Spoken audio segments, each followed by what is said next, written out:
Good morning, Bhargav and Uday. Today is Monday, November 6th, and here's the heads up brief for today. Today's production to our clients consisted of a total of 83 issues. In East Asia Pacific, we covered 37 issues. In South Asia, 25 issues and 21 issues in the EMEA region. I will be briefing you on the major issues of today's production. Hello, Bassel. Thank you. Let's move on to the major issues, please.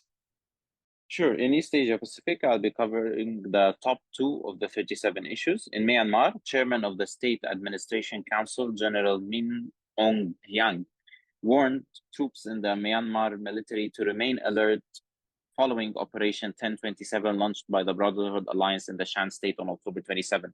According to the order, all personnel, including logistics agencies and auxiliary forces, were advised to be prepared for deployment to the front lines. Local sources also state that the Brotherhood Alliance had begun conducting its anti-military operations in Sagaing region. The military will actively begin launching counterattacks against the Brotherhood Alliance and its allies. We covered this as a major development in Southeast Asia today. Thanks, Bassel. Yeah, we have to make sure we keep monitoring this. It seems that the violence is reaching the Indian border around Manipur, and Myanmarese officials have closed that border also. So we'll have to see how the military responds to this, because it won't be easy to take back what the Brotherhood Alliance has gained so far. And it will mean that they will have to take troops from different places. So in other places, we could see a surge of attacks also. So let's keep a close eye on this and keep updating our clients and putting this into the database. Thanks. Sure, Uday. In China, the introduction of a bill by US lawmakers to sanction 49 Hong Kong judges, prosecutors, and government officials stirred protests in front of the US Consulate General in Hong Kong over the weekend.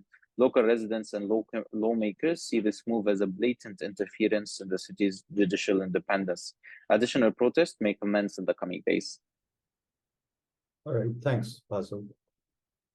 In South Asia, I'll be covering the top two of the 25 issues. In Pakistan, multiple terrorist attacks were recorded in Balochistan, Khyber Pakhtunkhwa, and Punjab provinces over the weekend. The attacks killed 22 individuals, including 5 soldiers, and injured more than 24 others. The recent attacks are indicative of a heightened security threat involving multiple terrorist groups operating in different areas of the country. We covered this as a major development in South Asia today. All right. So this is interesting because the attack comes soon after the deportation of millions of Afghans, and the security environment has not stabilized across the board, while the political tensions are not dying down despite the elections being announced. So let's keep a close eye on the security environment as multiple terror groups continue to target the security forces across Khyber Pakhtunkhwa as well as Balochistan. We can't rule out targets being attacked in other provinces as well. Sure, Bhargav, we'll keep monitoring this closely. In India, authorities have urged their Canadian counterparts to increase security measures for Air India flights traveling from Canada to India.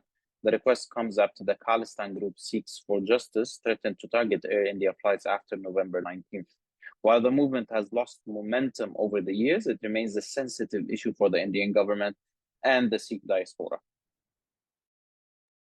All right. Thank you. In EMEA, I'll be covering the top two of the 21 issues. Tens of thousands of people staged protests in support of Palestine across major cities in Europe and the Middle East regions. Tens of thousands of people held a rally in London on November 4th to show support for the Palestinian people. In addition, thousands of protesters took to the streets to show support for the Palestinians in Berlin, as well as other rallies that took place in Athens, Ankara, Istanbul, and Adana.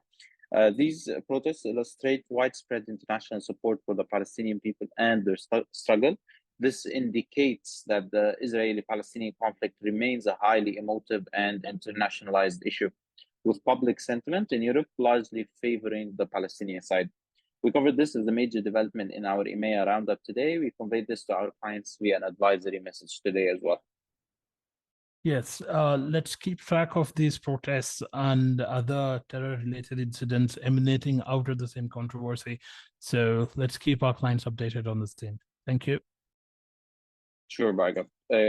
Also, here's an update on the Israeli-Palestinian conflict. Approximately 9,770 Palestinians and 1,500 Israelis have died. Around 20,000 Palestinians and 3,500 Israelis have been injured. Hundreds of protesters demonstrated outside Prime Minister Netanyahu's home in Jerusalem on November 4th. They demanded his resignation. Several military bases hosting US soldiers have been attacked in Iraq in the last 2 days.